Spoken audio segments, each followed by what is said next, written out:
Chapter 8, Jefferson's Notes. I know you already know this, but sometimes it's important to put things in context so they really make sense. Britain had ended slavery, at least in England, but not in the British colonies. America refused to do so. Britain looked at America as dumb. America said, "Mind your business, Britain." Britain said, "You are my business, America." America said, "Well, we can change that." And in 1776, before anyone could spell WEWANTSLAVERY, Thomas Jefferson, who at the time was a 33-year-old delegate to the Second Continental Congress, sat down to pen the Declaration of Independence. At the beginning of the Declaration, he paraphrased the Virginia Constitution, every state has one, and wrote, "All men are created equal."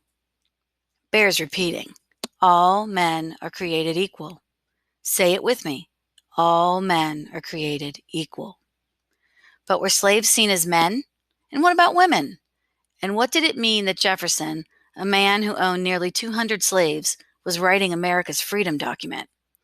Was he talking about an all-encompassing freedom or just America being free from England? While these questions hung in the air, slaves were taking matters into their own hands. They were running away from plantations all over the South by the tens of thousands. They wanted freedom, and guess who was to blame? Wait, first of all, guess who should have been blamed? Slaveholders, obviously. But Thomas Jefferson and other slave owners blamed Britain for inspiring this kind of rebellion. He'd written into the Declaration all the ways Britain was abusing America, even stating that the British, though arguing against slavery, were actually trying to enslave white America. But remember, Jefferson agreed with slavery only as an economic system. I mean, he'd grown up with black friends, for goodness sake. So he also wrote into the Declaration the anti-racist sentiment that slavery was a cruel war against human nature. But that part, and parts like it, were edited out by the other more established delegates. Over the next 5 years, the Americans and the British fought the Revolutionary War. And while British soldiers stormed the shores of Virginia looking for Jefferson, he was hiding out with his family, writing. Imagine that. The man who wrote the document that further fueled the war was hiding. As my mother says, don't throw a stone, then hide your hand. Jefferson was definitely hiding his hand. But he'd show it shortly after, because while hiding from capture, he decided to answer a series of questions in writing from a French diplomat who was basically collecting information about America because America was becoming America.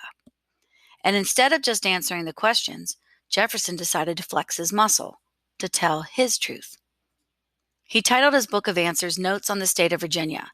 In it, he expressed his real thoughts on black people. Uh-oh. He said they could never assimilate because they were inferior by nature. Uh-oh. He said they felt love more, but pain less. Uh-oh. That they aren't reflective and operate only on instincts. Yikes. That the freedom of slaves would result in the extermination of one of the races, i.e. a race war. Uh-oh. And the answer to the problem of slaves was that they should be sent back to Africa. So much for his black friends, huh? The ones he'd known to be intelligent blacksmiths, shoemakers, bricklayers, coopers, carpenters, engineers, manufacturers, artisans, musicians, farmers, midwives, physicians, overseers, house managers, cooks, and bi- and trilingual translators, all the workers who made his Virginia plantation and many others almost entirely self-sufficient. Surprise, surprise.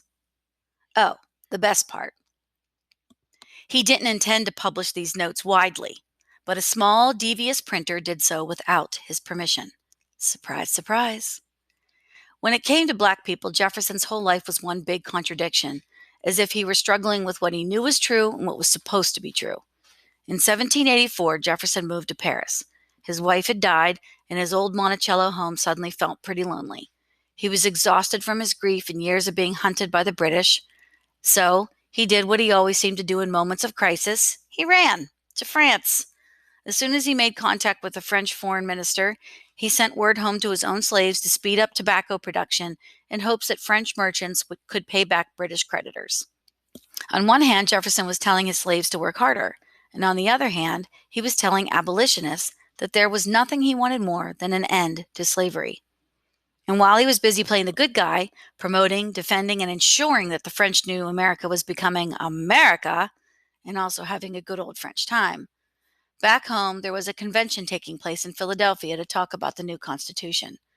Turns out Jefferson's declaration resulted in years of violent struggle with the British, but more important, it exposed a weak American government.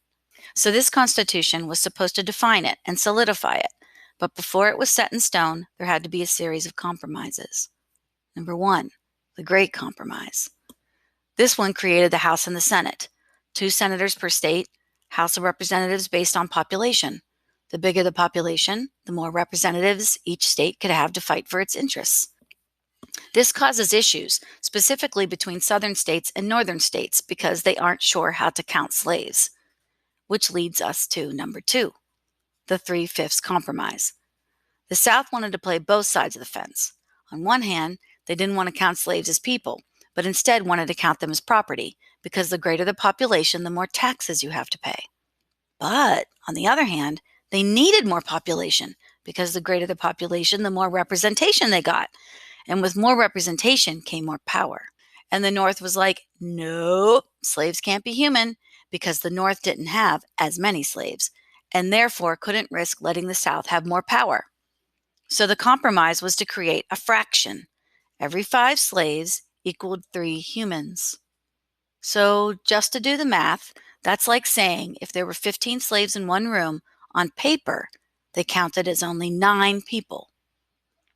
This 3/5 of a man equation worked for both the assimilationists and the segregationists because it fit right into the argument that slaves were both human and subhuman, which they both agreed on. For the assimilationists, the 3/5 rule allowed them to argue that someday slaves might be able to achieve 5/5, wholeness, whiteness, one day. And for segregationists, it proved that slaves were mathematically wretched.